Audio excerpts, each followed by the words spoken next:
कांग्रेस मुक्त भारत का नारा दिया जा रहा था। अब अगर केरल में लेफ्ट हार जाता है तो ये तो लेफ्ट मुक्त भारत हो जाएगा। मुझे लगता है इकलौता राज्य जहां पर लेफ्ट की सरकार है।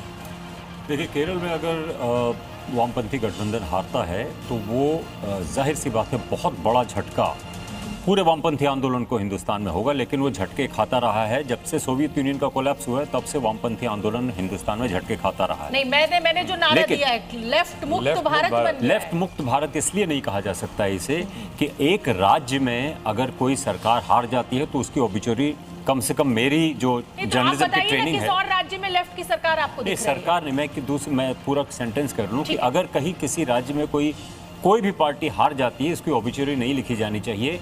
वामपंथ जो है वो एक विचार है, तो विचार खत्म नहीं होता है, उसमें ऊपर और नीचे उतार चढ़ाव जरूर होता है। जब बीजेपी 2 पार्लियामेंट की सीट थी जब इंदिरा गांधी के असैसिनेशन के बाद, तो ये नहीं था कि हिंदुत्व का विचार खत्म हो गया, विचार था वहां मौजूद, लेकिन पार्टी जो है वो दरहम बरहम हो गई थी एक तरह से। अब वो जो है सत्ता में है तो बिल्कुल जुड़े, उनका भी रुख कर लेना चाहिए। रोहन गुप्ता जी, बीजेपी का पूरा फोकस असम और बंगाल पर ही है या साउथ में भी आपको लग रहा है कि कुछ सीटें आप निकाल पाएंगे? साउथ में भी आप देखेंगे कि हम बहुत अच्छा प्रदर्शन करेंगे।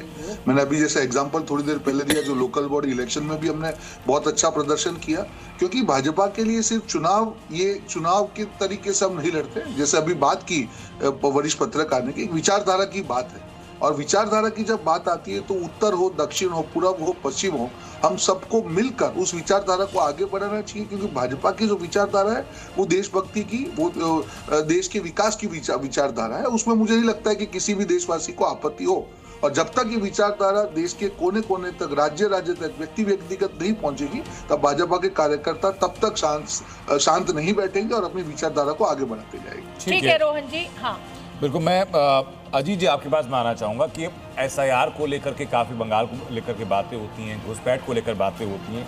मुझे बताइए, रोजगार और भ्रष्टाचार, ये 2 मुद्दे कितना डोमिनेटिंग रहे हैं इस पूरे इलेक्शन कैंपेन?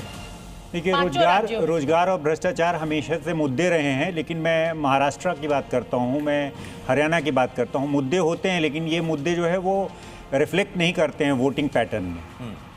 क्योंकि मैं जब महाराष्ट्र के आपको एक एग्जांपल दे रहा हूँ कि एक सीट का मैंने सर्वे किया था जहाँ 75% बोल रहे थे लोग कि बेरोजगारी से त्रस्त हैं, और वहाँ पर भारतीय जनता पार्टी 50,000 के ऊपर से मतों से जीती थी। तो ऐसा मैं एक व्यक्तिगत आपको दे रहा हूँ ये लेकिन ऐसा कुछ नहीं है। वहाँ पे जो है ना, सबसे बड़ा SIR मुद्दा है। SIR दोनों तरफ का है, कुछ लोगों को मिक्स्ड है, कुछ लोगों को बहुत अच्छा लगा SIR, और कुछ लोगों को जो है SIR से बहुत ज़्यादा परेशानी हुई। तो उन दोनों का रिफ्लेक्शंस आपको दिखेगा। अजीत सर, मैं आपके पास दोबारा लौट कर आऊंगा, लेकिन